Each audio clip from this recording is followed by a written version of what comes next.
கோயம்புத்தூரை சேர்ந்த மிகப்பெரிய பிரபலங்கள் உங்களுக்கு வந்து அரசியல் நன்கொடை கொடுத்துருக்காங்க. உங்களுக்குன்னா வந்து பிஜேபிக்கு அவங்க மத்திய அரசாங்கத்தில் ஆளும் கட்சி அவங்ககிட்ட நல்ல பேர் வச்சுக்கிறணும்னு சொல்லி மிகப்பெரிய கோடீஸ்வரர்கள் நிறையா நன்கொடை கொடுத்துருக்காங்க. நீங்கள் அதை வாங்கிக்கிட்டு செலவு பண்ணியிருக்கீங்க. கட்சிக்கு அது போய் சேரல. வானதி சீனிவாசன் உட்பட்ட மற்ற தலைவர்கள்லாம் அந்த இவர்களெல்லாம் போய் கண்டுபிடித்து யார் யார் எவ்வளவு டொனேஷன் கொடுத்தாங்கன்னு லிஸ்ட்டை எடுத்து அது கட்சிக்கு வந்து சேரலைங்கிற ஆதாரங்களை எடுத்து அமித்ஷாவுக்கு அனுப்பியிருக்காங்க. அமித்ஷா அதை விசாரித்து மிகப்பெரிய கோபம் என்ன அடைஞ்சிருக்காருன்னா, அவர் மற்றவங்ககிட்ட வாங்குகிற பணத்தை பற்றி நான் கவலைப்படல, திமுககாரவங்ககிட்ட வாங்கினாங்க, மந்திரிகிட்ட வாங்கினாங்கங்கிற ஒரு குற்றச்சாட்டு என்கிட்ட வருது, அதை பற்றி நான் கவலைப்படல.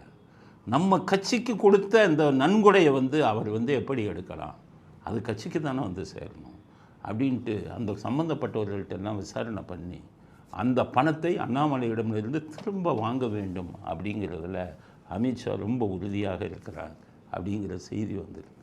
அதனால் இந்த நன்கொடை எந்தெந்த தொழிலதிபர்கள் கொடுத்தாங்களோ அதுக்கு இவங்க கொடுத்த ஆதாரங்களை எல்லாம் எடுத்து, வானதி சீனிவாசன் கொடுத்த ஆதாரம், இன்னும் 1-2 பிஜேபி தலைவர்கள் எல்லாம் எடுத்து கொடுத்துருக்காங்க.